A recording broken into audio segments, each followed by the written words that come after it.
ಇದು 31 ಕುಂಟೆ rate soil ಇರುವಂಥ ಜಾಗ. ಸುತ್ತಲೂ ಒಳ್ಳೆ ಬೆಟ್ಟದ ವ್ಯೂ ಇರುವಂಥದ್ದು. ಕನಕಪುರ ಬಸ್ ಸ್ಟ್ಯಾಂಡಿಂದ 7 ಕಿಲೋಮೀಟ್ರು. ಇದೇ ಲ್ಯಾಂಡು, ಖಾಲಿ ಜಾಗ ಏನು ಬೆಳ್ಕೊಂಡಿದೆ. ಸುತ್ತಮುತ್ತ ಒಳ್ಳೆ ಇಲ್ಲಿ ವ್ಯೂ ಇರುವಂಥ ಲ್ಯಾಂಡ್ ಇದು.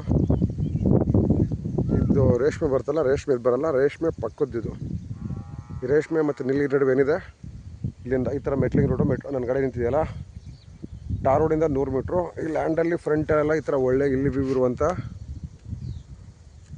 31 ಕುಂಟೆ ಅಳ್ತು ಅದ್ಬಸ್ತಾಗಿರುವಂಥ ಲ್ಯಾಂಡು. ನೋಡ್ಬೋದು, ಅಳತೆ ಕಲ್ಲಾಕಿದ್ದಾರೆ ಎರಡು ಕಡೆನೂ. ಎಲ್ಲಿವರೆಗೆ ಹೋಗುತ್ತೆ ಹಿಂದೆ, ಇದು ಲಾಸ್ಟ್ವರೆಗೂ 31 ಕುಂಟೆ ಜನರಲ್ ಕೆಟಗರಿ ಪ್ರಾಪರ್ಟಿ. ಈ ಥರ ಒಳ್ಳೆ ಇಲ್ಲಿ ವ್ಯೂ ಇರುವಂಥದ್ದು. ಆಮೇಲೆ ನೀರಾವರಿಗೆ ಏನು ತಲೆ ಕೆಡಿಸ್ಕೊಳ್ಳೋಂಗಿಲ್ಲ. ಇದೆಲ್ಲ ಬೋರ್ವೆಲ್ ಹಾಕಿದ್ರೆ 200 ಅಡಿಗೆಲ್ಲ ನೀರು ಬರುತ್ತೆ. ಎಲೆಕ್ಟ್ರಿಕ್ ಕನೆಕ್ಷನ್ ಕೂಡ ಲ್ಯಾಂಡ್ ಎದುರುಗಡೆನೇ ಇದೆ. ಸುತ್ತಲೂ ಬೇರೆ ತೋಟಗಳು. ಇಲ್ಲಿಂದ ಒಂದು 300 ಮೀಟ್ರ್ ದೂರದಲ್ಲಿ ಬೇರೆ ಊರಿದೆ, ಸಣ್ಣ ಹಳ್ಳಿ. ಕನಕಪುರ ಬಸ್ ಸ್ಟ್ಯಾಂಡಿಂದ ನಿಮಗೆ 7-7.25 ಕಿಲೋಮೀಟ್ರು ಆಗಲ್ಲ.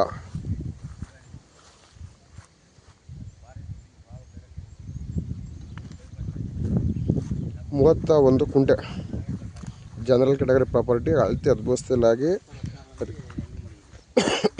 ರಿಜಿಸ್ಟ್ರಿಗೆ ರೆಡಿ ಇರುವಂಥ ಪ್ರಾಪರ್ಟಿ. ಈ ಥರ ಮೆಟ್ಲಿಂಗ್ ರೋಡು 100 ಮೀಟ್ರು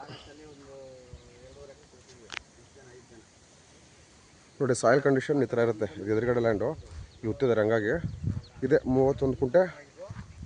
ಈ ಥರ ಇಲ್ಲಿ ಇರುವಂಥ ಜನರಲ್ ಕೆಟಗರಿ ಪ್ರಾಪರ್ಟಿ.